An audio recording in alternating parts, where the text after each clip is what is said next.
Welcome to Magnet Marketers, our weekly live show where we break down the head, heart, and hand approach to building sustainable growth in your business. During each episode, we share actual client marketing best practice examples, strategies, and tactics that will help you generate real results. Our belief? A magnet always works better than being a bullhorn to attract, retain, and build your brand. Ready to dive into this week's Relationship Marketing Training Tuesday? Well, let's get started. Here's your host, Mike Gingrich and Jessica Phillips. Yay. Hello, everyone, and welcome to this week Training Tuesday Live. We're Magnet Marketers, and today we have a very special episode for you. Not only is it our finale episode of 2021, but we have it jam-packed with some special guests here to share with you their predictions of what marketing is going to look like in 2022. And it's going to go rapid fire, Mike. Like, we're talking every 15 minutes, we're going to be packing these knowledge bombs in. So I'm so excited to kick things off with just you and I first. But if those of you that have not met me before, Mike, quick hello. My name is Jessica Phillips with Now Marketing Group in the Relationship Marketing System. And my personal mission is to help you love more, give more, and be more through the art of authentic relating and using some relationship marketing best practices to do so. And my awesome co-host, he's Mike Gingrich. He's the president of a web development and software firm, Digital Hill Multimedia. He's a published author 5 times over, triathlete, runner, biker, and leading business blogger at MikeGingrich.com. How's it going, Mike? Hey, looking forward to this. Just quite a lineup here, and kind of always good to talk about, what's coming, because some things are coming fast, and we don't want folks to be surprised by other pieces. So super excited for this episode, super lineup, all around super. Yes, definitely super. Super excited to see some friends here that we already have on deck for 2022 to be guests as well. So good to see you here, Tim. And let us know if you're joining in with us and what your predictions are for 2022. Mike, I don't know about you, but this year has flown by. I feel like it's kind of like melted into 2020. Like, it's just felt like an extended 2020, if you will, because it's been the fastest and slowest 2 years that there are. But there's so many predictions of what's to come that I wrote up that, we'll be publishing later in a longer blog post. But there's so many things that are coming, and it's not like predictions, like here's what's coming, and it's coming fast. Things are changing. We've talked about it here, all year long with many guests that we've had on, many that are actually going to be on again here today, like coming up will be Candace Denise, about things that are pivotal for brands to understand because of the shifts that took place. I would say it even accelerated it because of the shifts that took place in 2020 about how brands need to show up online to really connect with their audience, their customers, their team, just everyone as a whole. Like, things are changing and we need to be prepared. For sure. Yeah. We've always said that, the speed of change on the web is incredible. But maybe that's understated even. Yeah. Because it's really starting to roll, and maybe I have to say, the state of things on the web. I mean, maybe I don't know. I have to kind of expand that term, just because it is broader than that. It's going to impact us in all kinds of different ways. Yeah, we are entering in, and that's the big thing to understand, is that web has shifted as a whole. Yeah. So it's not just a platform of social media. And that's kind of where I started when I was writing out predictions, is just an understanding of where we're at today with web. Web 3.0 is where we're getting into the metaverse, and not just Facebook's name, Meta, although I'm sure that was, inspired a little bit with the changes that are coming. But the metaverse, if you missed even Kathy Hackle, she was on our show early in the year talking about the metaverse and what that means. But in simple terms, like the first wave of the web as a whole, websites as a whole, just the World Wide Web as a whole, was all about data, right? Like just getting information, having access to information, which is powerful. And then the second wave came that shifted everything, which was social, right? Being able to communicate back and forth with people in real time. And now, and we know how much that changed everything that we do online. But now we're into Web 3.0, which is all about a co-creation, a metaverse, a immersive experience where you are co-creating with people online, whether that's brands online, whether that's another creator online. We're seeing creators that are, now being able to be tipped by what they're creating. So your content and the value of your content and the value of what you're bringing is now being decided amongst the people consuming it. That's the biggest thing to understand, that your brand is not just your brand anymore. It is really the value of it and what its worth is being decided by your community and your audience. And Mike, I know that when we even had Kathy on and we've been talking about co-create this whole year, that's the theme of Social Media Week Lima 2022 as well, which we'll dive in more to that at the end. But you had shared a great example of what this looks like in the web world in general. Would you mind sharing kind of an example of that? Yeah. So the co-creation piece really is a what I call e-commerce. Okay, so we got to add an extra e to it because it's experiential e-commerce, and so basically it's that very rich and in-depth experience of selecting and going through a process along the way. So the example I gave then, I almost have to give two because I just did one on Instagram last evening, and so that was amazing. But the first one was like with a car, and there what we're seeing is that just so much more power to customize your car with the manufacturer's website online today. And so being able to and so through like 3D videos, different things like that, where they kind of take you in, and so you're inside, and then you can say, okay, what color do I want my dash to be, and what features do I want, and those you can select those, you can appear, and they can change, and you're seeing those. So think of yourself sitting in a car and designing the interior of the car, and then that experience of you saying, okay, I want to step outside now, and so they take you outside, and it's 360, so you can kind of move around that vehicle, and then you can say, let's change the wheels, boom, and they change, and let's try this color, and what if we did a convertible top, and and right there as you're experiencing it. So that's kind of one example of e-commerce where it's much more immersive, and it's set up to interact with you.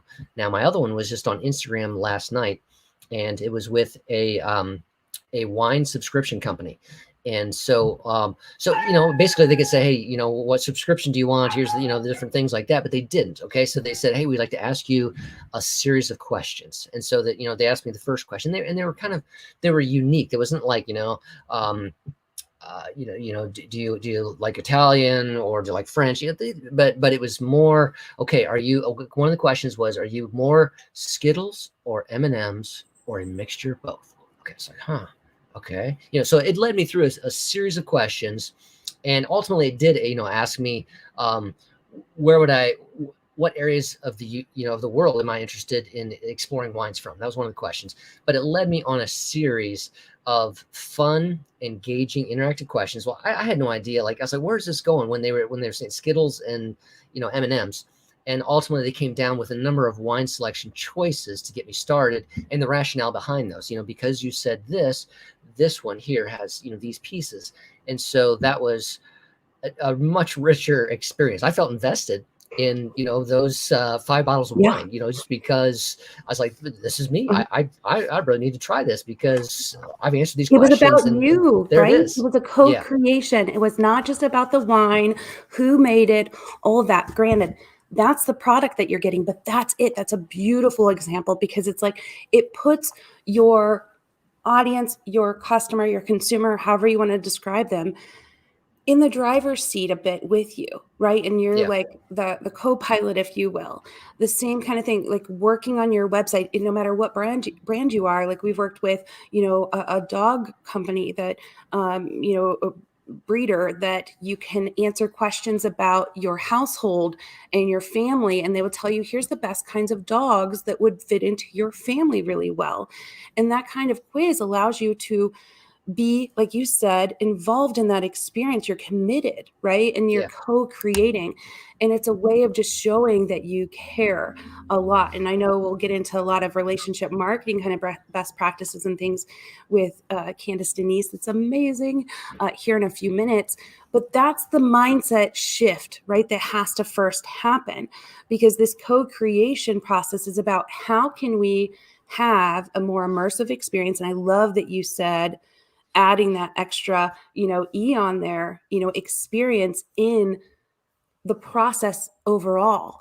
And we talked about this a lot, writing out how you bring on customers or clients. Like, what does that process look like? And where can we add those type of experiences into, whether that's, we have, on demand things for training and knowledge bases where the customer is in control, right? And they're typing in the questions that then are answered. And just overall looking at how you can personalize more of what you're doing as a brand, but allow your customer to really be in the driver's seat throughout the process. No matter what kind of brand you are, B2B, B2C, it does not matter. SaaS company, it does not matter. You can look for opportunities to do this. And this is that shift that's happening right now, that's happening rapidly, that's already here. I know I shared Crossroads. One of our clients is a development, a land development. It's a multi-use development where they're going to have, apartments. They're going to have retail locations, hotels, things like that in this development. Right now, it's just farmland that is all there. But they're creating an environment in virtual reality using their architects and some of their drawings for people to experience what it's going to be like. The community, I can see it. They can stand there in that apartment and see what it would look like furnished. They can walk down, the community gathering areas and see what a concert would be like and experience it before it's there. And how powerful is that if you're looking for creating an investor opportunity, to have somebody already be able to imagine and tap into more of their senses. I feel like that's a big key. Tap into more of their senses in order to have an enhanced experience, to buy in, to have that buy-in. So there's lots of different ways to doing this. And that's Meta, that's Web3. I know we got to get Candace in here shortly, but I got to say, Web3, we're seeing it. When you talk about co-creating, you gotta really say there's this merging here of cryptocurrency, the blockchain, because that's co-creating at its root. And so we're seeing things. If you've been on rally.io, that's something to possibly check out. There's creator coins there. Okay, so like Brian Fanzo has the ADHD coin. Brian Kramer has the human coin. Ann Hanley has the word coin. Now, these are all types of cryptocurrency, but they've developed communities around them, and you're doing co-creating, you're interacting within these. You're giving rewards for people being engaged with you. You can reward them with coins, but it does have a monetary value for everybody. And then they're doing different things with them. So that's something to explore. I want to make sure I got that in there because Web3 is a part of that as these things emerge. So e-commerce. I love that. You want to introduce our first guest as we bring her on? Yes. All right. We are excited to bring back a guest who has been with us, and she also spoke at Social Media Week Lima this year, Candace Denise. Candace is a self-care coach who helps women entrepreneurs take care of themselves while they are taking care of their business, reclaim control of their life, rediscover joy, and start showing up for themselves as much as they have for everyone else. Welcome, Candace. Hey, Jessica. Hey, Mike. How are you guys doing? So good, and so good to see you again. I mean, not as good as in person, but pretty dang close. We love you and your wealth of wisdom as it relates to all things marketing and business. And know you have some good predictions for us that are close to our hearts as well. So, what do you feel like's to come in 2022 the brand should really look out for? Okay. Yeah. So I really feel like the first thing that we should look out for is going to be more heart centered, or I should say, people centered content and businesses. I feel like we're getting back there. I think that a lot of times we are so used to seeing, all of the other stuff, but I think we're really getting back to the core, the heart, people. And I'm really excited to see that because it connects with people more. It's more relatable, right? It connects you with your audience, with your environment.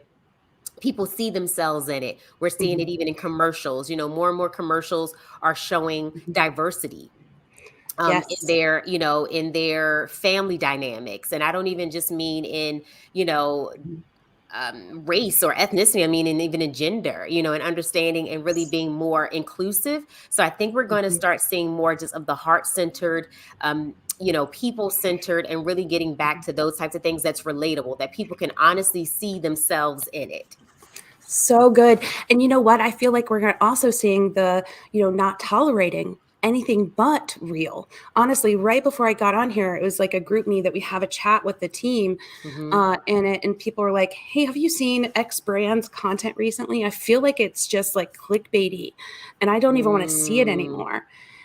And so people are recognizing the brands that are just in it to try to play kind of this engagement game, and it's not being real and showing up real.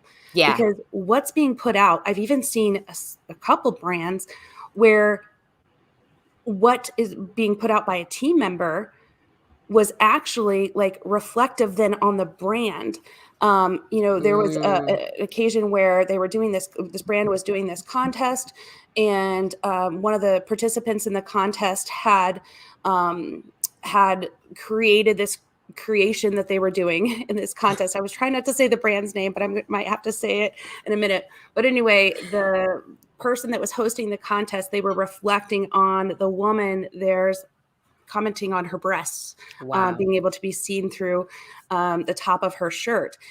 And even though the community kind of uproared and they let this person go because their apology was not fast enough, the brand's apology was not fast enough, people were letting and canceling their orders with this brand.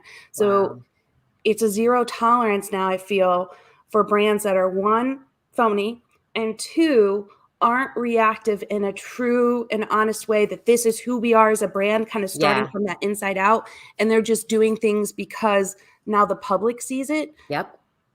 People recognize that and they will call you out on it and they're going to not support you as a result. Absolutely. I absolutely agree. And good for it, because I think we have to draw the line in the sand somewhere and really make our voices heard and understand, it's the consumer that does make the brand. It really is about, these brands are only there because of us, because of the people that buy into the brand. And so I think that we need to get back to a place of humanity.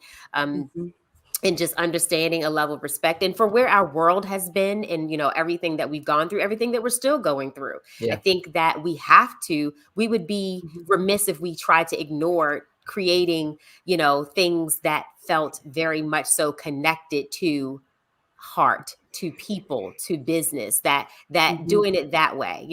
I saw something the other day that said, I think it was Gary Vee, and he was saying, like, I'm tired of hearing that nice guys finish last. Like, that is not the case. And I'm like, I love that, because there's a lot of unlearning that I think is going to happen trend wise. If I keep on this topic of what we're talking about, that part of it is going to be us unlearning some of the things that we're used to doing, and learning new, learning that nice guys don't have to finish last. Like, you can be good. You can, talk about things that are wholesome or things that matter.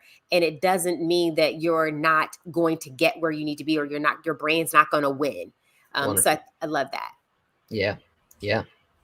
The other thing I was going to say too, that I think is another thing that we're going to see uptick trend wise is going to be the wellness space. I feel like there's going to be a lot more. I'm seeing it now where we're hearing the term self-care.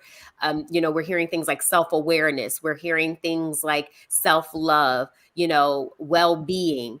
I think we're going to get to a place where more and more brands are going to be talking about wellness and well-being, because truly what you appreciate appreciates, right? Amen. And so a sustainable you creates a sustainable everything else, business, family, life, etc. And I think that's where we're getting to.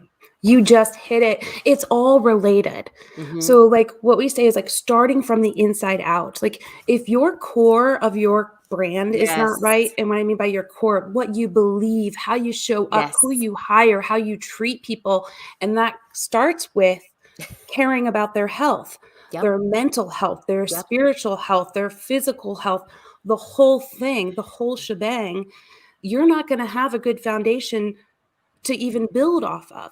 At You all. can't connect with fake, right? You cannot, community is not for sale, and you can't buy relationships. So when people show up and they're showing you who they are, it cannot be surface level. Like I say, authentic relating, because it is authentic. And you can talk about what matters to you as a brand, and it still feels connected to the brand, even though you're not talking about your product, your service, whatever. That's right. Your trinket.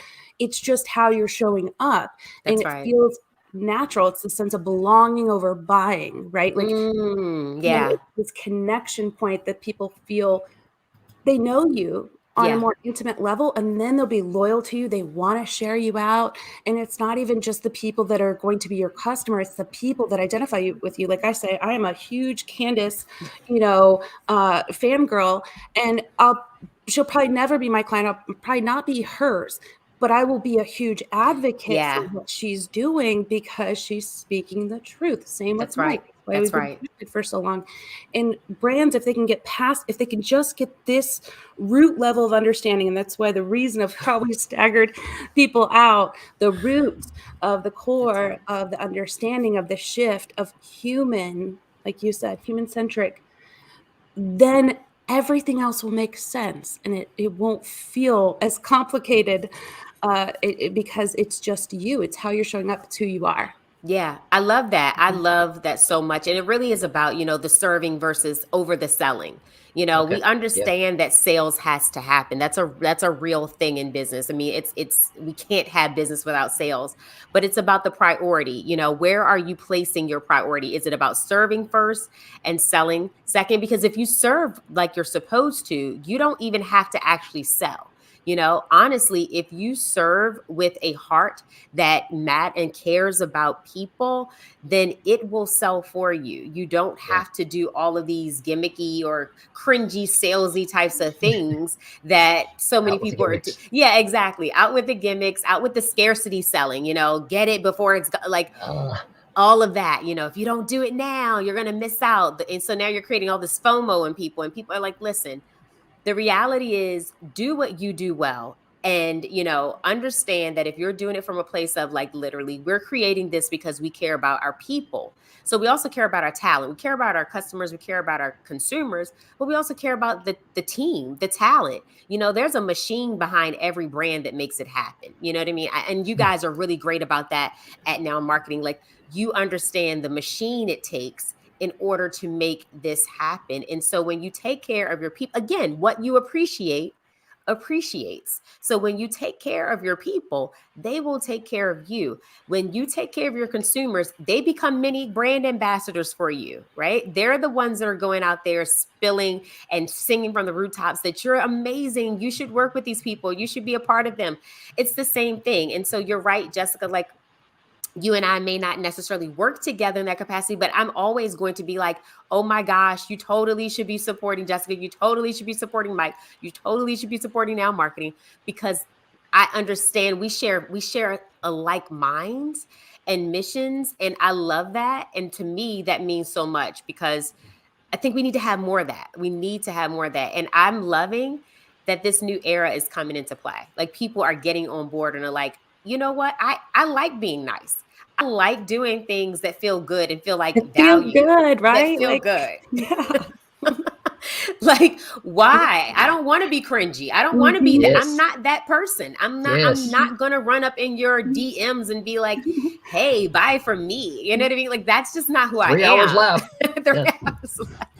Oh my gosh. You guys are, that's another thing that came into our group meet today. I'm kind of calling out all of our topics that happened in group meet today. But that was another one. It was like, okay, Black Friday sale, get it now. And there was like Cyber Monday, so many hours left. And it's like, by the way, we extended it. And it was just like all this kind of exclamation point type Yep. of marketing where it has this sense of desperation Yeah. to it almost, Yeah. instead of just being like, granted, I'm all for a deal. Send me Sure. a deal. Absolutely. But when it feels like phony or cringy, Yeah. like you said, then it feels phony and cringy, and you almost don't want to buy because you're like, oh, why are you pushing so hard? But if they Yeah. would have used more of a human kind of element to it, because this was a photo brand, like a stock photo Mm-hmm. brand that did it, and I feel like they could have done it so much better Mm-hmm. in a Mm-hmm. different way, just Yeah. using a more human element.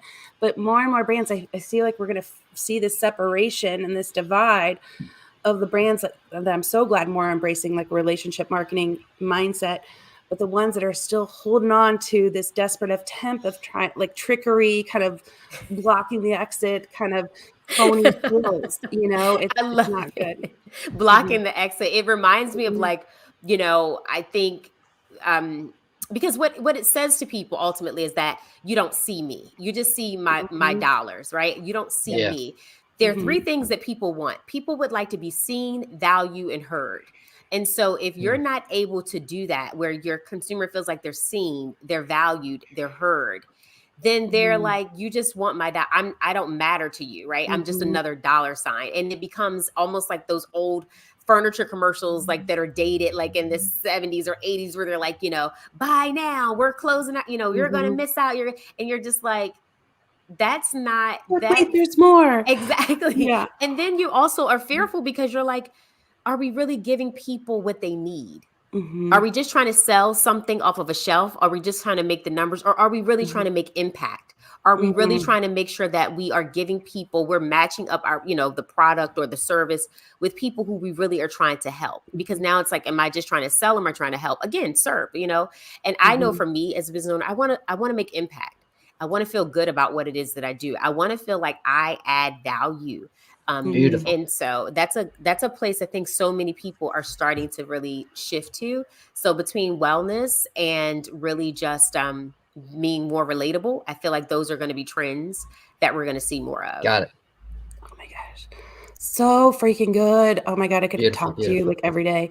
I love that. Seen, valued, and heard. Really let that sink in. That's money right there. And what you appreciates. So, so good, Candace.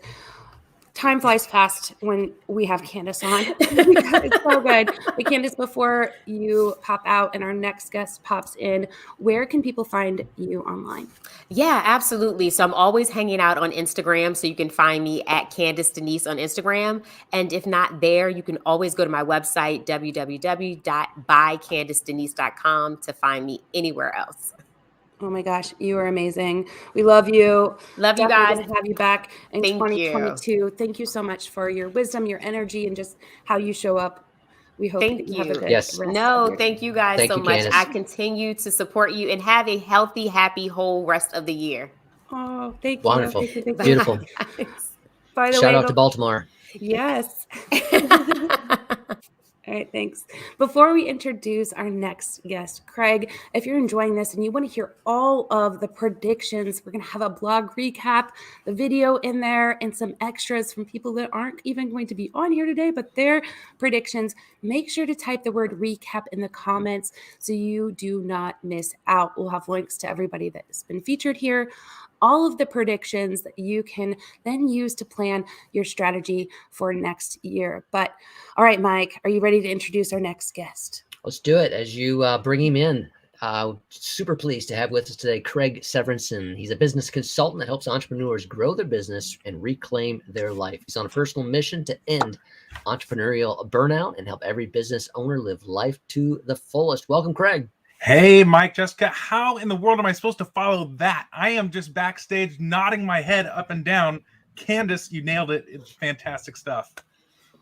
Yes, she was wonderful, but we know that you've got some good, and we want you to bring it as well. So, yeah, what are you thinking as you look ahead?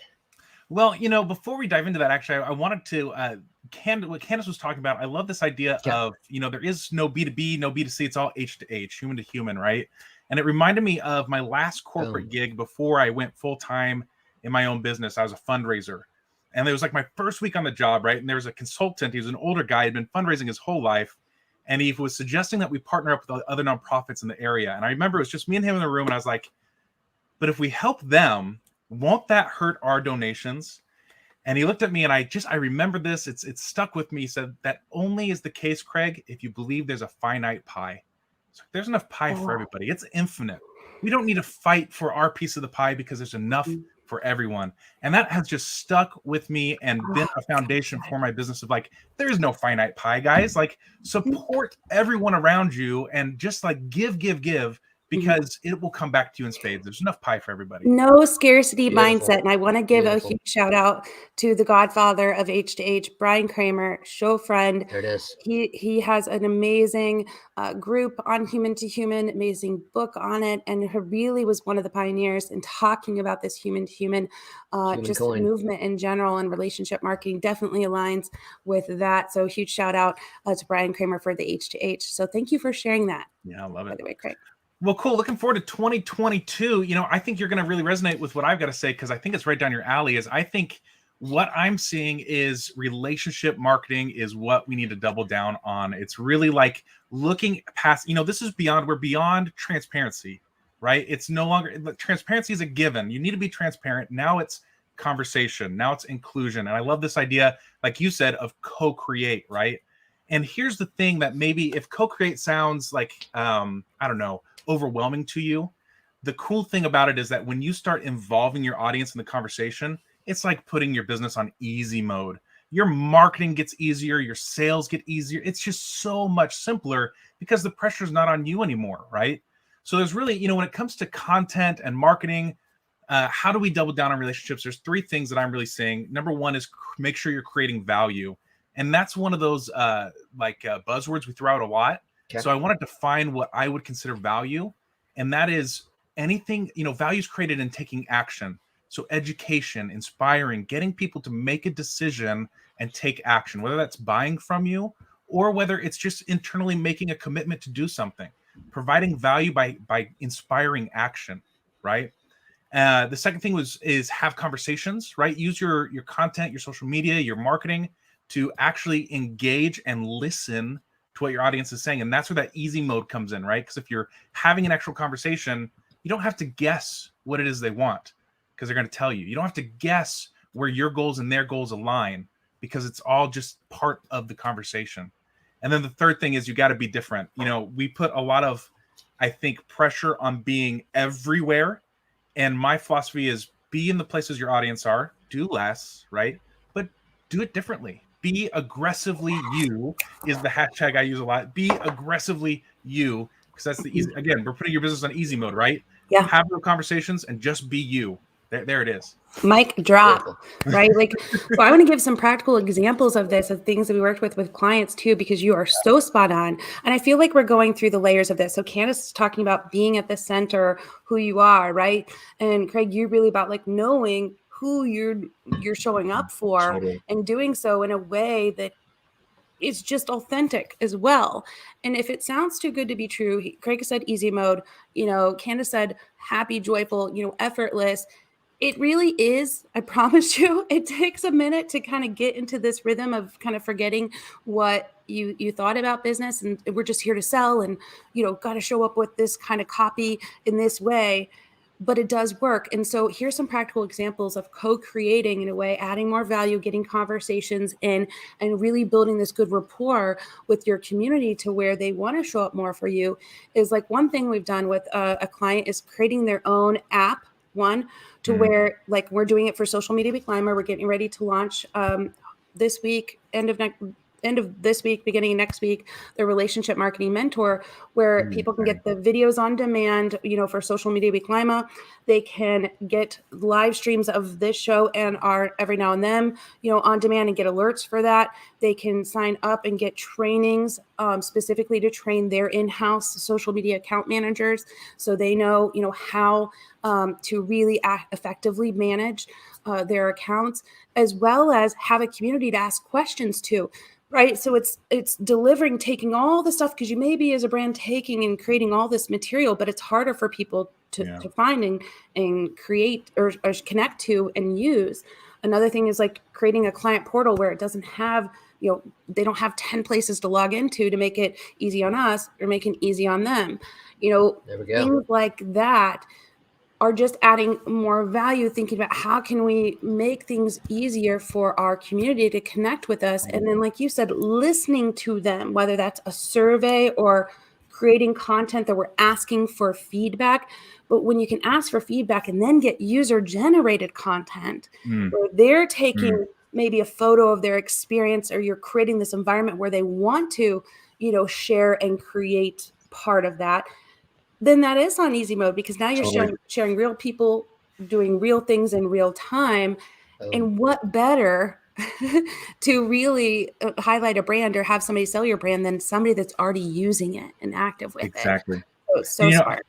I think that one of the things that holds us back from doing that is too much of an emphasis on the vanity metrics, right? Well, I put a post out and only one person commented or one person liked. Okay. And instead of being all beat up and bent out of shape about, oh my goodness, nobody's engaging, quote unquote, like appreciate what's going on and go deeper with that. If one person's comments, respond. Right? Talk to them. And if the conversation gets picking up, take it to the DMs, that dark social. Start the conversation there. Lots of times that's how sales are made, but beyond just sales, that's how relationships are formed, right? Is through those conversations. And you do that enough, you do that with regularity, you start to build momentum, you start to build a movement, right, behind what you stand for. Yeah, I like that, particularly what you just said there about the movement. And I think co-creating can do that. It generates longer, stronger, ongoing movement.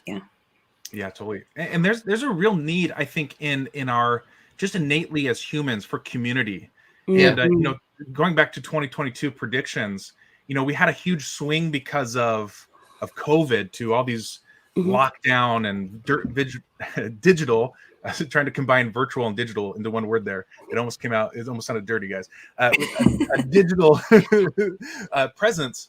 But there's this real need for us to be with each other, to connect with each other. And yes, we can do that digitally, but also I think we're going to see a huge swing back to in-person events and just being able to talk to each other, be in the room with each other, have a handshake, right? That camaraderie, that sort of connection is something that we need. We need that human element. Amen. I say all the time, relationships will always be more powerful than marketing, and nothing is better than in-person connection too. Like, I had a client ask me, and they were like, hey, should we be going to events and things like this, or should we do social? I'm like, not an either or, it's a both, right? Like, you should be going to events and connecting with people. And I'm not just saying an event like set up as a vendor and, sell your product. And I'm saying like genuine, hey, take somebody out to lunch, a customer, and ask them for feedback. Like, you may think that you're spending so much time on one person, but that one person, once they get comfortable with you, are going to give you feedback that could drastically improve your business. Go out with someone else. Like you said, there's no scarcity mindset that does what you do and build like this mentorship between each other, or, this connection to where you guys can share things that are working, things that aren't. I'm telling you, it makes such a big difference. Show up to serve, right? Like get involved in person as much as you can. And then online, I love what you said, Craig, about keeping the conversation going. I mean, I see so much where somebody just likes something, where somebody's making a comment, like ask open-ended questions. We say this all the time with the post framework, and for every social post, the post framework, make it personalized, open-ended, have your own style to it. So like you said, I love that, be aggressively you. Yeah. And the T is timeliness, make it relevant for right now. But when you do that and people comment back, keep the conversation going in an authentic way. Yeah. And that being aggressively you portion also, it's easy mode, right? It's like, it's easy to be you. You just have to allow yourself to do it. And that's how you find company culture. That's how you find brand voice, right? Is by letting yourself be you and then capturing it into where your business and your clients overlap, right? Where that intersection is. Something you said, Jessica, too, just sparked this for me of like, imagine the power behind getting on in a conversation with one person year after year, or like your top 5, top 10 clients year after year. Talk about co-creation. Like they're going to tell you where you need to, where you're supposed to spend your marketing time, right? It's supposed to be on social media. You're supposed to be in person. You're supposed to be, where are you supposed to be? Well, if you ask them, they'll tell you. What are you supposed to offer? What's important to them? What do they find valuable? If you ask them, they'll tell you. Like if you just keep leaning into this idea of co-creation, it becomes so simple and so much more effective. You're so spot on. And it does have to be complicated. I love this food funnel hashtag. That's Stephanie Lou's motto of taking people out for food. People will buy food. Yes, I love that. Thank you, Yvonne, for sharing that. And shout out to Stephanie Lou. She's brilliant as well with that, and all about connecting authentically as well. But yeah, Craig, have you seen, either a tool or a technique for brands kind of shifting to this mindset to really kind of get started, and what should they focus on first with kind of getting this mindset in place? We're here to build relationships. We want to do, like you said, focus in on doing less, less networks, all that, just focus in on the ones that matter. Where should they begin for 2022? I think, so this is what I'm all about. That's what I do all day long. And I think it starts with really identifying who is your audience. And I know that that's another one of those words where it's like, we say that and everyone's like, yeah, of course, but have we really done it? Are we really doing it? And I like to actually just rank your clients, right? Rank them out, figure out who is your top clients, and start with the top 20%. Get them on the phone, get them in a conversation, and make that into a yearly thing where you're getting them on the phone and having conversations with them. And then the other little shift that really helps is when you think about your content, your marketing, your social media in particular, if you view that as, how do we take the temperature and how do we get engagement in terms of like real conversations, not engagement in the vanity metrics way of like, how many likes can we get? Like that stuff's cool. It gets you excited. But the real test is, how many real conversations can we drive? And if you can get that switch in your head to what is the goal of our content and our social media, then you can actually start to get, that rapid fire on the go feedback. I call it real-time market research, where it's like you're putting ideas out there, you're getting immediate feedback, and you say, okay, this is how the marketplace is feeling. And I'm putting it in really marketing terms, but really we're talking about having relationships and conversations with people. So good. Count conversations, not likes. Yes. Love it. So Craig, I know 15 minutes flies so fast. So one thing before we ask where people can find you online, by the way, if you guys like Craig's tips and want to connect with him and all of our guests here, plus get a recap of all the predictions, please type the word recap in the comments. It'll get you started to have this blog sent to you directly of the recap and all the links to all the things discussed here today. But Craig, where can people find you online to connect with you after the show? The best places online are LinkedIn and Facebook. I'm also on YouTube if you're over there. Just search my name, Craig Severinsen. If you want to come check out my website, Brightworks with an S training, so brightworkstraining.com. Workstraining.com. Thanks, Craig. Appreciate it so much. Thanks, guys. You're amazing. Have a good rest of your your week and December, year, all the things. Thanks for being on our final episode and for dropping some amazing wisdom also at Social Media Week Lima. I think we have your video live on YouTube there as well, but you guys want to check out Craig. Yeah. He's got a wealth of wisdom on finding the right clients and firing the wrong ones. So even more equal importance there. So thanks again, Craig. You bet. My pleasure. All right. See ya. Thanks. Take care. All right. Mike, would you like to introduce our We got to keep them going. We got to keep them going. Yeah. And we are going to bring in one of my favorites. All right. They're all favorites, so I can't say anything, but you know how it goes. Doreen Morin-Van is a community manager, social media strategist, international keynote speaker, certified agile marketer who's recently with us talking about that, but she is back again, and blogging is her creative outlet. 10 plus years in the marketing industry, has that love of running that I have as well, hiking and skiing, all in Vermont, her home state there. So welcome, Doreen. How are you? I am great. Thank you for having me back. I just was on the marketing show like 2 weeks ago, right? Yes. It feels like yesterday. And I'm thrilled to be here and talk to you about predictions. And it's so funny because I had to go look back to see what I wrote down. And then it totally makes sense, right? It's about the people. It's about the teams. And I have to tell you, I have an amazing client I've been with for a couple of years, and we're finally doing a community group, a Facebook group. It's community, yes, people. It's not grabbing them, inviting them into a community and bringing them into the fold and nurturing them in a space that's safe, that allows you to talk, listen, and so that's really what I see. What's coming up for next year. We've heard a lot already today on that listen word. I think that's a theme that I'm taking away from this. That's been mentioned a number of times. That it applies in so many areas. How are you listening? And I think Candace brought it in with kind of that concept of self-care and well-being, and then Craig also, and so it just kind of keeps flowing. But as you look ahead, what's a business need to try or be aware of for sure? Well, I think as an agile marketer, we talked about that a couple of weeks ago. It's about teamwork, and it's about not who's right, but what's right for the client. And I think it's really important as we go into 2022. It's not about the tool. It's not about, what you use. It's really about the people that you have. Those are your best resource as a marketer, as an agency, as even a freelancer. And so when you work with clients, it's the people that are forward facing, and you got to make sure that your team is cohesive, works well together, that everybody's talent is used to the best of their ability, right? We chatted about that before.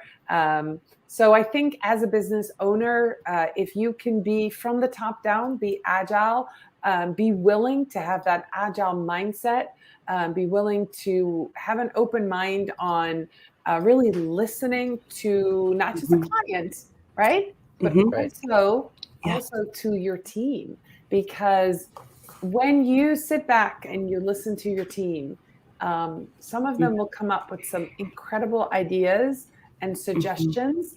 And when you're always the one talking, and when you're always the one saying, well, I want this done or that done, you kind of stifle that creativity. And you might not, and this is something I think that a lot of leaders sometimes do, and they forget to sit back and do that listening. And if you can do that, if you can give everybody the space to come forward with ideas, and when they come forward with ideas, not say, oh, that's a good idea, or that's not a good idea, but really just kind of let it settle and let everybody else in the room listen to the idea and let them start have the discussion and the communication and the dialogue. I think that's when magical things happen. There's very few new ideas out there, right? So it's a new way of looking at an old idea, maybe. But really go with that and be as a team, be agile, have that mindset of it's all about doing the right thing together, and not just being right. So that's what I see. Love that. And I love how we went core, right? Start at the core. Then Craig is talking about then, understanding your clients, and you're really talking about that culture piece, right? Of the team. And a couple things that I love that you said, it's not about being right, it's about doing right. Right. It's about doing right. And I love that. And also, something we say too, is like, it's not about the tool, it's about your technique. It's how you show up and utilizing the people that are there. And I'll tell you, like, I was even guilty of this at my team, with my team, of trying to come in and do something or take it over because I felt like, oh, okay, like we're trying to do this for a client, so I'm just going to jump in and it's okay, I'll do it if they stumbled, instead of saying, no, I'm going to step back and let you try to finish this task or do it. I'm here for support, but not take it over. So sometimes I feel like even companies dealing with that, of strengthening their teams, because I felt like I was helping, but I was really kind of hindering at the time. Yeah. So this past 2 years has really been about me stepping back even more and not being a bottleneck, and letting like team members really kind of grow and take some ownership, because then they feel like they want to share more ideas. They feel more empowered overall. And it's kind of the same thing that we're talking about, co-creating with clients, co-creating with team members. It's still about a level of ownership in with the brand. It's a sense of belonging and in taking a sense of ownership and pride over what you're creating and doing overall. So I love that. I think that it does make a huge difference, because people connect with people. When team members feel more confident, they're going to share more on social, right? They're going to be willing more to, maybe launch that new live show that you have, post that social post, give you ideas, share what they've seen maybe that they liked from somewhere else. And by having this open collaboration and open dialogue with your team, not just your clients, as you said, which I love that you said that. Yes. Then so much can come out of it. So many good ideas and this good rapport with your team, to where they're going to share some of the good, bad, and, ideas with you as well. So everybody can grow together. So yeah. And I think what you were saying earlier about, stepping back as a project manager, which is you would be the project manager on, say, for that client, you want the people to do the work. The project manager makes sure that the project gets done and deadlines and, oversees it. But the team really needs to do it and have the confidence to take care of that project. And in agile marketing, we really break a lot of the task into small tasks, right? And so little iterations, we talked about that before. So I see that, especially in marketing, the people that do really well and have done really well in the last few years are those who can think on their feet, who can make changes. I mean, we all see some of these really clever little tweets that come out. There's a live show and there's a community manager out there or a social media manager. I mean, the one that stands out for me is when Pharrell Williams wore that big hat, and then, I think it was Arby's who was like, hey man, he's wearing our hat, and it just went crazy. But being able to do that, is one thing, but being allowed to do that by your upper management, being allowed, having been given that freedom, right, to tweet on behalf of a brand and to have that conversation. I think there's a lot of bigger brands out there, bigger corporations, who keep the reins so tight that smothers that creativity. And so giving your team, building them up to the point where they take ownership and they can do some of those amazing things in the moment and then celebrate that with the team, I think we'll see more of that. Those are the ones that are going to rise to the top. I already have, but that, giving them the it's great. It's okay to do it, and then giving them the kudos and say, we trust you, within the team. Beautiful. Beautiful.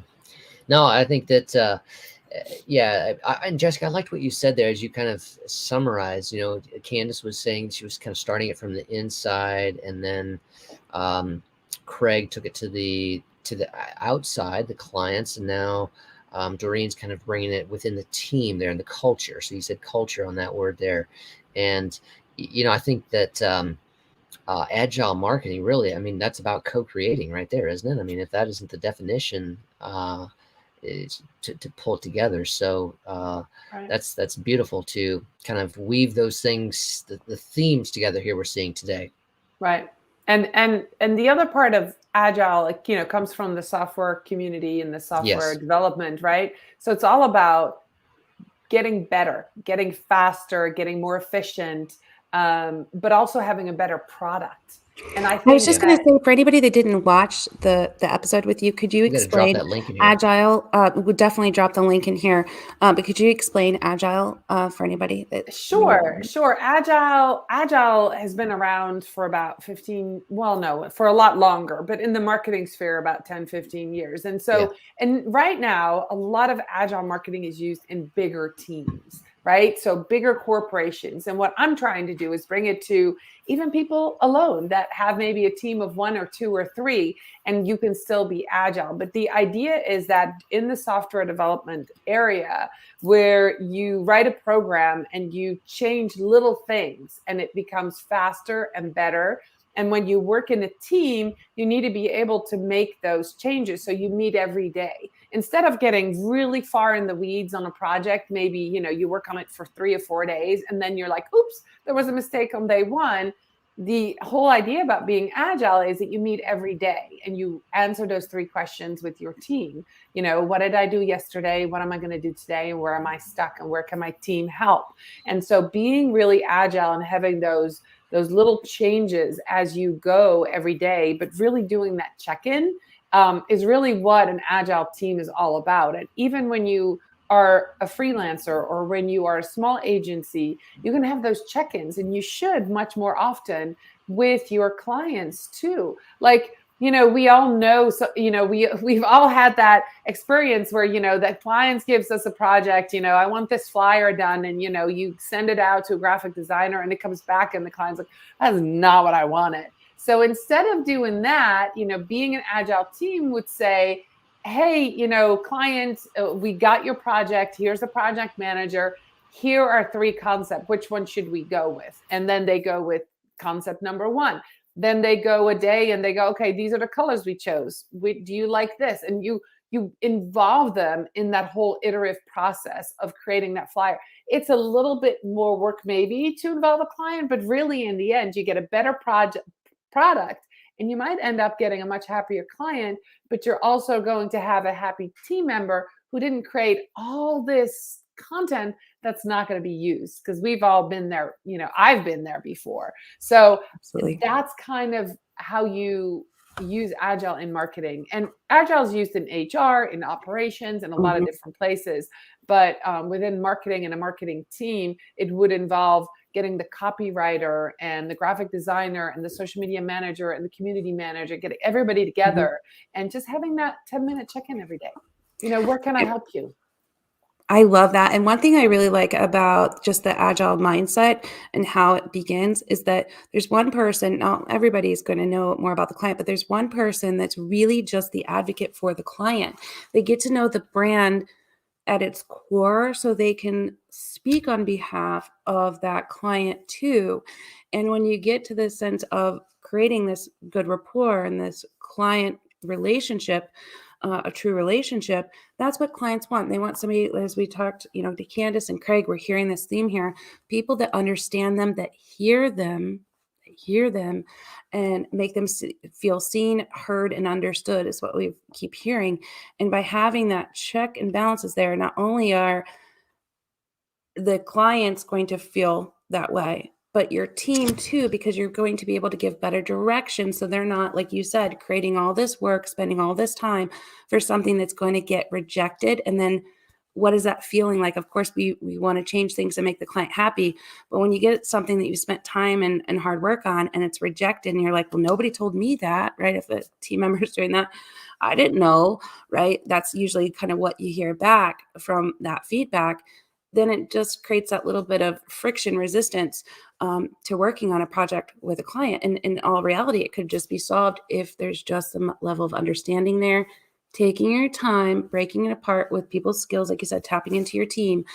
Then that makes a huge, huge difference. So I love your mindset on this. I love the prediction. If you guys did miss it, definitely type the word recap here in the comments. We'll send you the recap of this, and also link to the full chat on agile mindset in your marketing. It was a great discussion and lots of great resources there. But where can people find you online if they're not connected to you? Okay, my business name is Morin Media. I'm proudly wearing my shirt today. It's also, I'm at Morin Media on Instagram and everywhere else. But the place that it's happening for me is LinkedIn. I'm connecting with real people there. So my full name is Doreen Morin-Van. The orange glasses give it away. You'll see me, and that's me. So I love LinkedIn or even Facebook. I'm a community manager, so I do spend quite a bit of time on Facebook every day. You are amazing. Beautiful. Thank you so much for all of your tips and feedback. As always, we appreciate you and hope you have a great rest of your week. Thank you, and have a wonderful holiday month coming up for everybody. Thank you. Bye, wonderful, everybody. Thank you. Oh my gosh, this day is like flying by. I love how Chad says, I wish I was agile. I wish I was agile. I'm more likely to add naps to my marketing. Chad. Nice.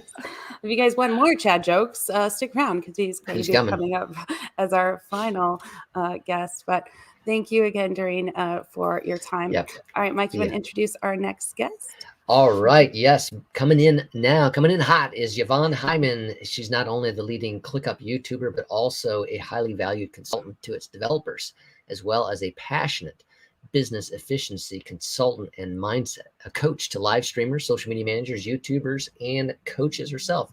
She uses her knowledge of over 12 years running multiple businesses, and she helps clients organize, strengthen, and streamline their businesses into profitability and success, doing all of that from the sunny San Diego area. Welcome, Yvonne.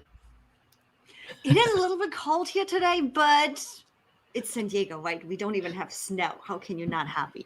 How can you not be happy? You want to tell her about cold? It's like 25 here, Yvonne. So I'm just saying.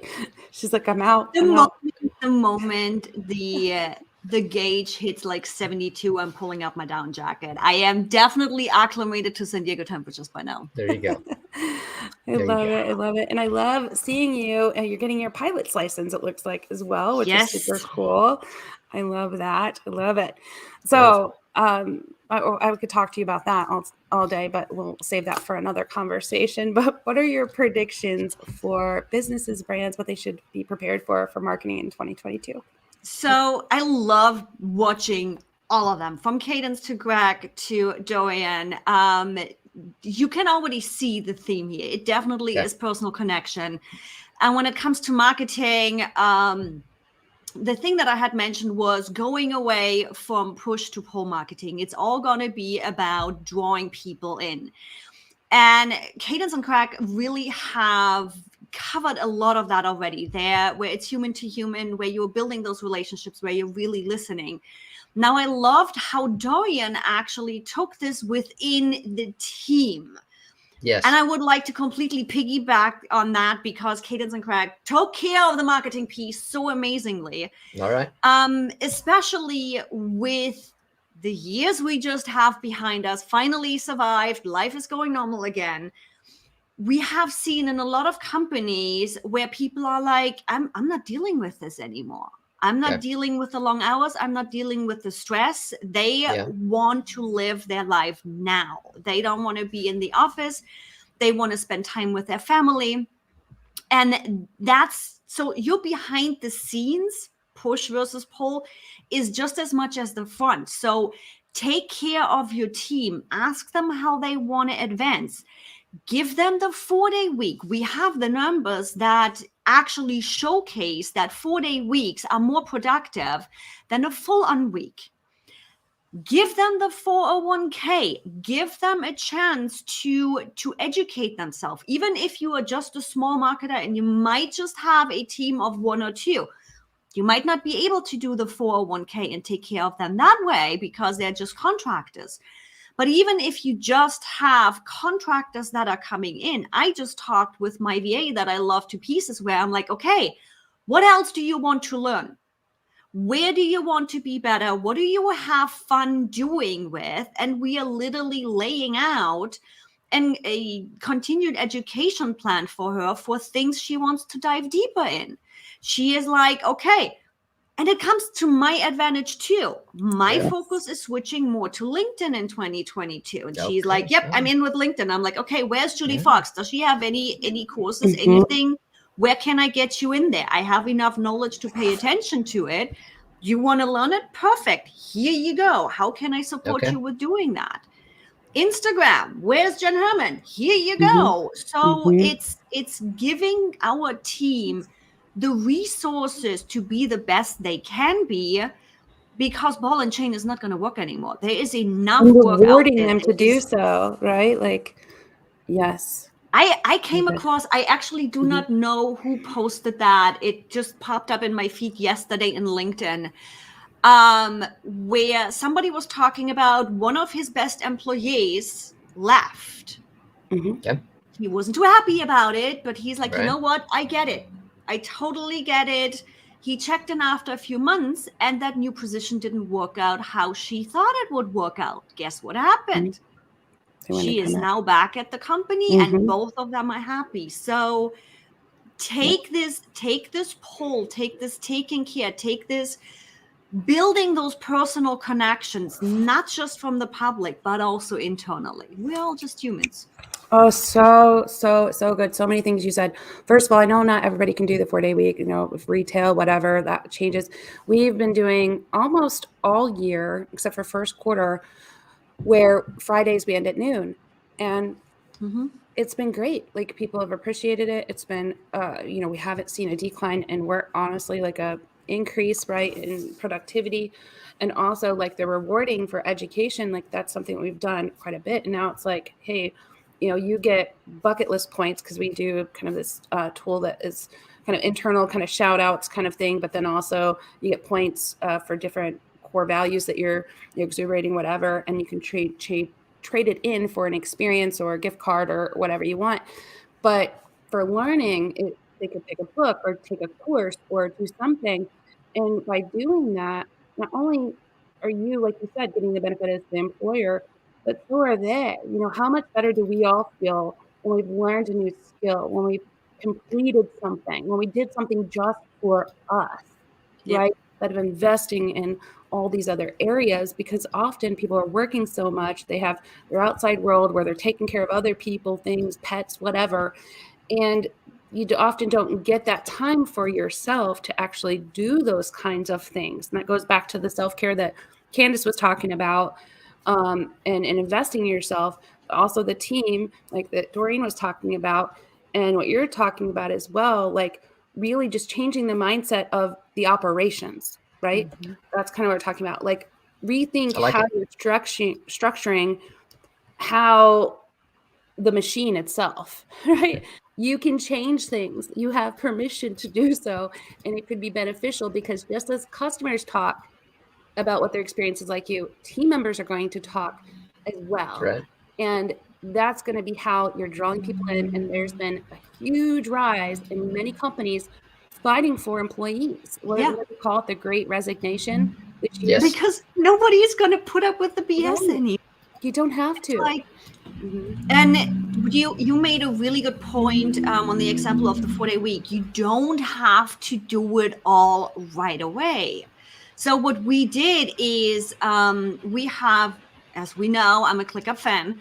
What we have done is we literally set up a space within ClickUp for our team, where it's like a collection of things, where even I am laying out my continued education with certain certifications that I want to get and all the things, because we have the tendency of, I want it now.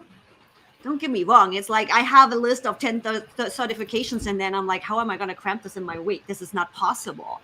So laying out a space of brain dumping, what do you want to accomplish?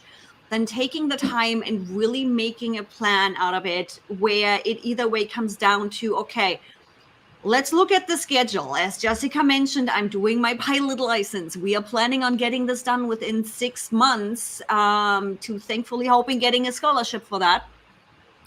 So there's going to be a lot happening where I'm like, okay, I need to step back for a couple of other things, because getting that within 6 months means I need to fly 3 times a week to get the hours in, to get the training in, to get the understanding in. That takes away from other stuff that I usually would take for other continued education. So laying out those ideas, getting it out of your head, to get that itch off, to get that shiny object syndrome off of your shoulder. You won't forget about it. It's there. Then making a plan on, okay, time budget as well as money budget. How can we make this happen? How do they make sense with each other? Agile and Scrum is on my list. Now I'm like, okay, where do I start with this? Do I actually need to start as a Scrum owner or as a Scrum Master? There is a whole bunch of lingual that I need to learn. How does it make sense? How do you build up on those? Same with my VA. Okay, you are pretty good at IG. We want to upgrade that. So let's hold this for a second and let's focus on the LinkedIn first, because that's definitely different approach than Facebook or Instagram. So how do you make it happen? Make a plan around it. For us as a person, as a human, as the CEO, as the manager, as the worker, whatever it is, overwhelm comes in when we don't have a plan. Because we are looking at this list of all the things we want to do. We are excited like a little kid for Christmas because we just handed off our gift, right? And then nothing happens because we are at a point where it's like, holy moly, how the hell am I going to get all of this? And you just go back to your old habits. Yeah. So, yeah. I like that. Got to map out the plan. Yeah. Yep. And your personal example there of, some things have to wait or adjust but to map out how that's going to fit so that you can get your priorities in. And listing it out, because like you said too, there can be this overwhelm. Like you can have all these goals for yourself, as we all do, right? Especially at the end of a year, beginning of the year, we're like, okay, here's my resolutions. Here's what I want to do, right? And you have the best of intentions, but you keep doing the same repetitive thing that you're comfortable doing. It's, that's just how our brains operate, right? The path to least resistance. Or you go the other extreme with trying to implement it all at once, and it fails. Like one of the best things I read, Atomic Habits, this past year, and it was talking about doing one thing at a time. And I've got more accomplished by trying to do one thing first, getting that done, getting that habit of that, and then the next thing, but laying out the plan first. So you do have, here's the deadline to start.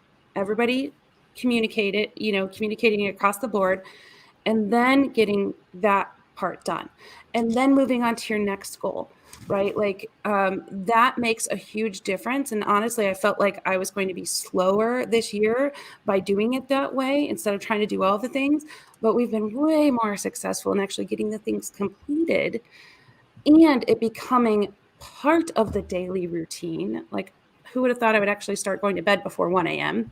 Like, manage that, getting up early, starting to do exercise, and like slowly but surely, implementing both things personally and in the business by getting it first out of my head. So it wasn't, like you said, shiny object syndrome, or I want to do all the things, but also, taking your time with it and doing one thing at a time if you need to. And the nice thing is you then can use the compounding effect. So, for example, I suck at taking my supplements. Completely off marketing topic, but I'll get to a point with that. It doesn't happen. I just going there, taking my pills, it doesn't work. Now, I implemented a smoothie in the morning because I also don't like eating breakfast. Sitting there and putting breakfast together just doesn't happen for me. So having my coffee, having my smoothie, my nutritionist says, why don't you just throw in your supplements right in there? I now take my supplements at least 5 out of 7 days. And the same thing we can do with business. You start with that first, okay, what is the smallest common denominator to get you up, to get you into this habit of doing something? What is the least effort to get you into this habit? And then you stack up on that, you build that compounding effect. And interestingly enough, that's exactly what agile means. You are starting adjusting little things and you are compounding the effect of being better, of your team being better, of your marketing being better, of things just running way more smooth than they did before. Amen. I love the compound effect. Love it. And there's tools out there usually to help you, or team members that have maybe a different strength that you can incorporate in. So much that you can do. And I know you're just a whiz with just systems in general and creating, those operating processes, because that's a big part of marketing. We're talking about marketing predictions. Marketing predictions are that you just can't wing it. You do have to have a plan. You have to have a strategy, and you can't tackle it all overnight. So look at how you can, start including some of these small habits into your day and having a strategy with it so you can get the results that you want. So, Yvonne, I know I could talk to you for hours too. 15 minutes goes by way too fast. So for anyone that's not already following you, where should they connect with you online? I'm pretty much findable that way, pretty much findable anywhere and everywhere on Ask Evie. As I said, I'll be focusing way more on the business side of things over on LinkedIn. Make sure you attach a message to it because nobody gets into my LinkedIn without a message. Otherwise than that, go check out the YouTube channel. There's a whole bunch of how-tos on getting started to systemize your business. I'm addicted to your videos. Thank you so much for your wisdom. Everybody. Ask V out everywhere online. And also type the word recap if you have not already, so you can get her links, everybody's links and their predictions into your inbox tomorrow. We're with our last guest here now. Oh my gosh. And this is what you're going to be getting, facts about what has less calories, a bowl of Frosted Flakes or Honey Cheerios. Frosted Little Flakes. changes. Actually, who knew? Now Little you know. changes. All right. Thanks, V. We'll see you later. Thank you. See ya. All right. Mike, are you ready to introduce our last but not least guest? Yes, I am. And this is a intro for the ages here. Following a hardcore snipe hunt, botched pizza robbery, 2 years in a bear suit, and several moments atop a 6-foot unicycle, Chad Illa-Petersen, aka the Story Catcher, discovered the compelling power of stories. Today, Chad helps you find, craft the stories you didn't even know you had to create, deeper connections, and open a portal of belonging. I need a nap just after reading that.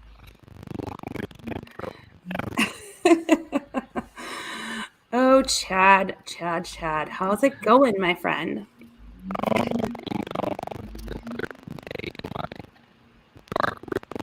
Wow, you sound like a robot.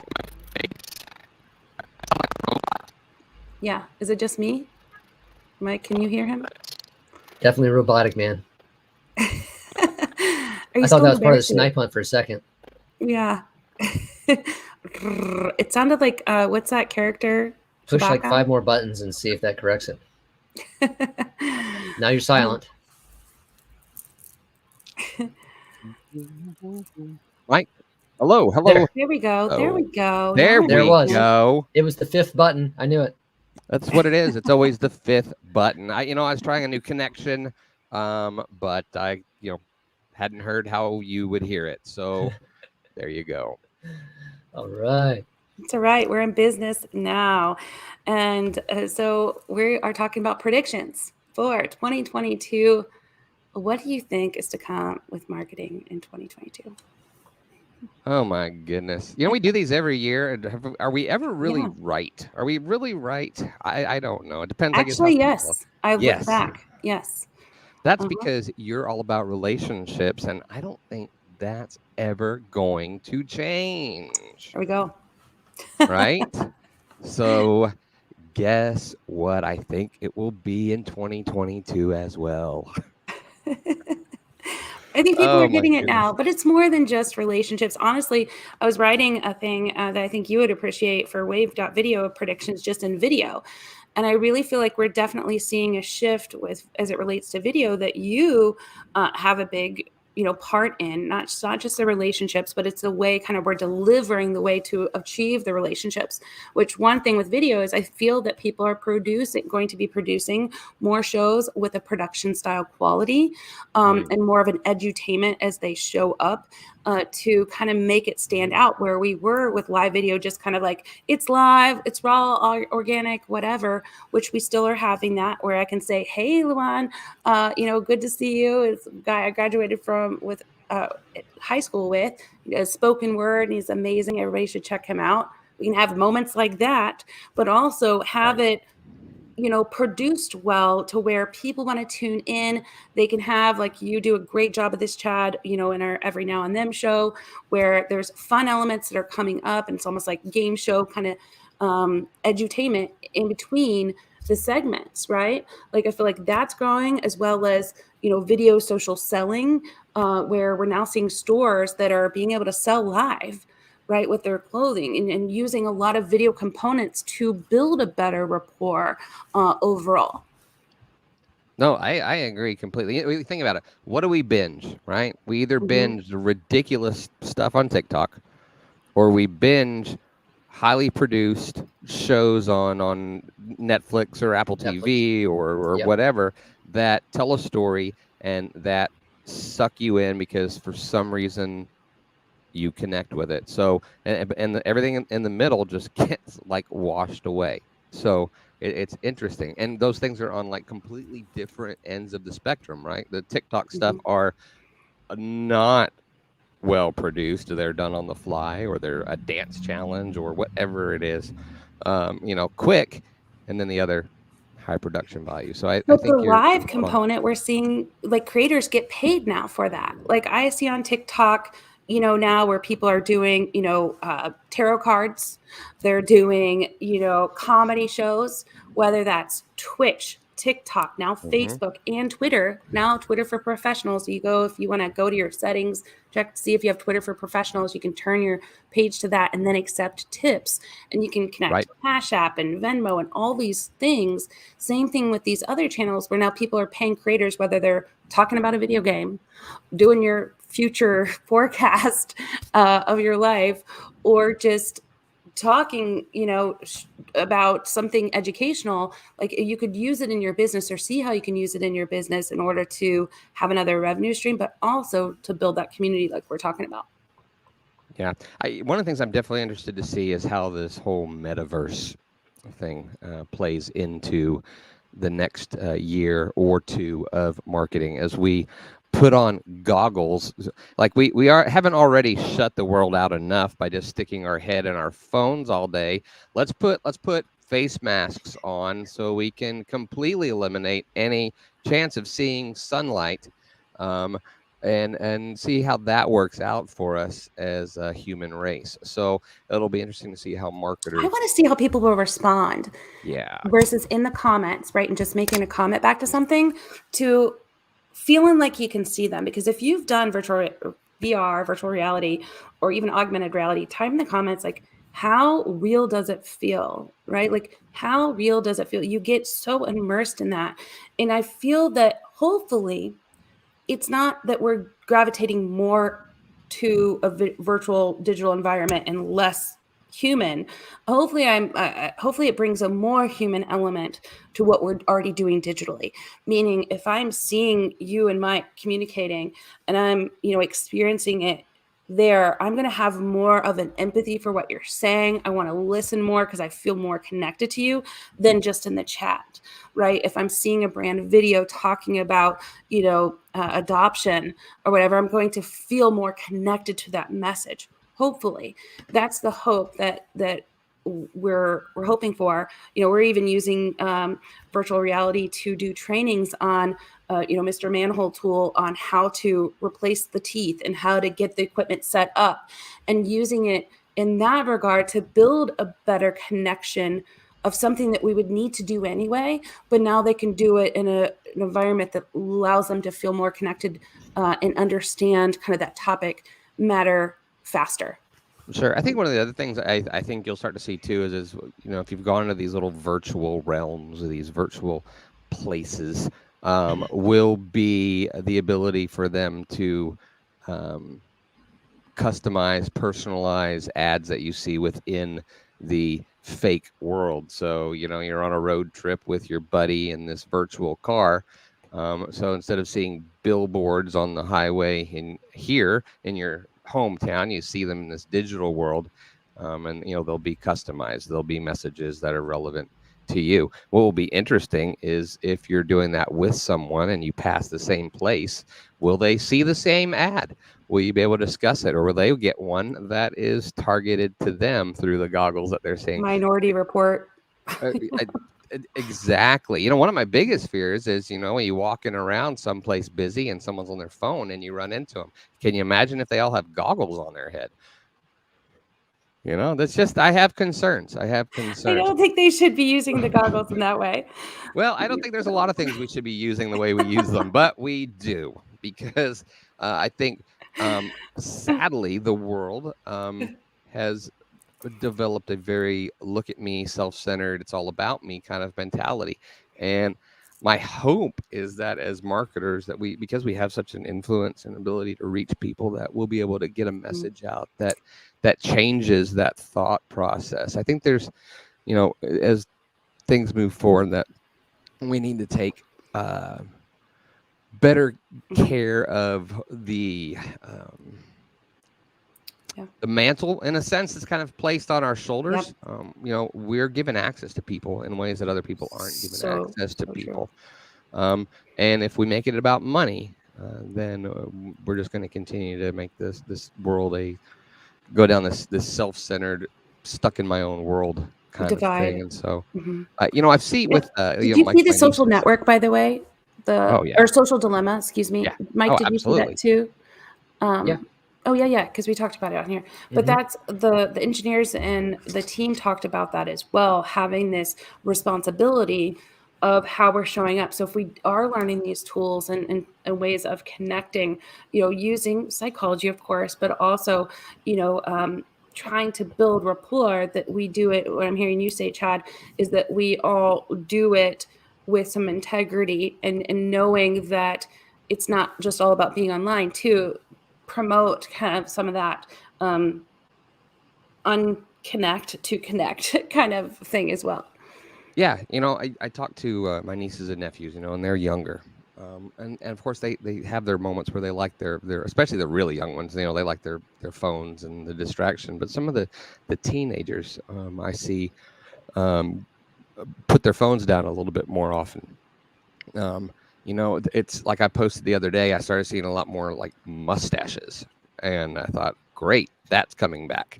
I've seen, high-waisted bell bottoms coming back. I've seen, all of these things that come back. What I'm hoping is that face-to-face contact comes back, that becomes what humanity craves, because there's a generation who, in a sense, hasn't experienced it, and that's retro to them, and that could be part of your digital marketing. That could be part of it. I love that. Like, I went to this event called the Influencers Dinner in New York, where they brought together 12 people from all over and had us connect and build a burrito, but we made dinner together. We weren't allowed to ask each other questions on what we did at all. We had to guess it around the table when we were done. We just genuinely connected with each other. And this was part of a marketing thing, though. But at the end of the day, we built relationships and we stayed connected. And when we talked about relationships will always be more powerful than marketing, this could be part of your digital marketing. Like, build in, how can we create more in-person experiences where you're creating something like that, like an event, a way of people connecting in real life. And because you can't replace that, you can't replicate it, and there's nothing better than doing something with a real person, right? So I love that you shared that message, Chad. And not even events, but even at home. Yeah. Absolutely. We've become disconnected, and we were sucked in. And it's. I think that's what Yvonne was talking about with the 4-day kind of work week too. More time with family. Sorry, didn't mean to interrupt. I completely agree. It's as marketers to To quote the great philosopher Michael Jackson, we need to heal the world, make it a better place for you, me, and the entire human race. So, big student of his work. Changed my life. But yeah, that's what I hope. I hope in 2022 that we all do our part as marketers to figure out ways to get our message out, but to bring healing and to bring humanity back to humanity. I love that. Yeah, I like that. I would just I see, made me think of Julia. Julia just commented here. Yes, love this message. Julia kind of rolls out the anti-highlight reels, right, on Instagram, and that's about keeping it real, right? And so that's kind of backing up your message there. She's out there doing it. Amen. Yeah. And you'll notice when you start doing it, when you don't have to take 1,000 pictures, right? You can just be present in the moment. It's okay. You don't have to use all the filters. You can just be there and have a genuine moment. And I think that goes for, like you just said, in your home first. It starts in the inside out too, with who we are as people. Every message that we heard today, it wasn't about, hey, use this tool, connect on this app.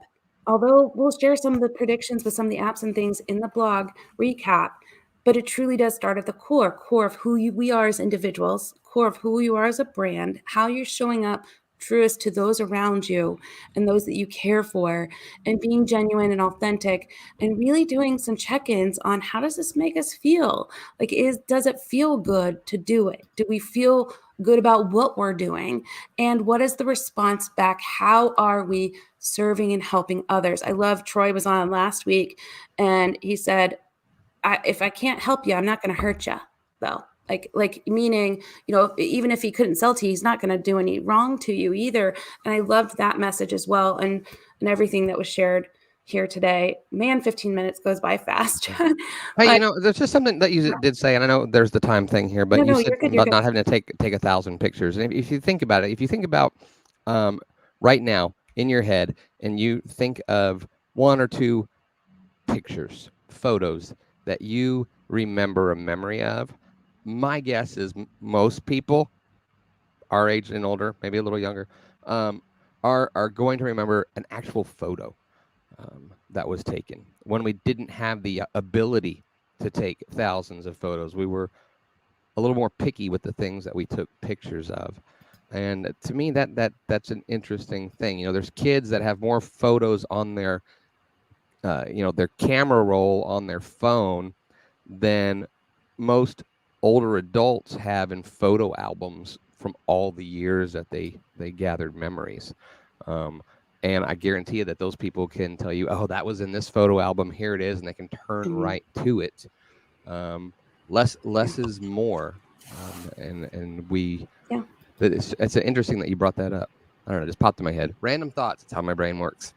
I also kick myself when I don't take a picture. So, sometimes, because it does help, like when I get the memory pops up on my phone or Facebook, it takes me back and it feels good, right? But it doesn't have to be like when you're, going to the zoo or doing an event, for example, and you're just taking pictures the whole time and you don't get to experience it. I promise you it's a big difference. Try it. Just keep the phone in your pocket. And it does make you just appreciate things a lot more. And I think that's really what we need to get back to. Appreciation of each other, of our clients, the respect of how we treat each other and how we want to show up. Let that be the North Star of like your marketing for 2022. And you can't go wrong because it's going to feel good and it's going to produce good, I promise, for you. But again, thank you, Chad, for showing up here today and ending on such a positive note. And everybody that was on today has just been amazing. I feel good. This is our finale episode, Mike, of 2021. Oh my God, wow. I cannot believe it. So, because speaking of taking some time, we take the holidays off. So Christmas, December, we take off. That's why there's no Magnet Marketers in December. We come back in January.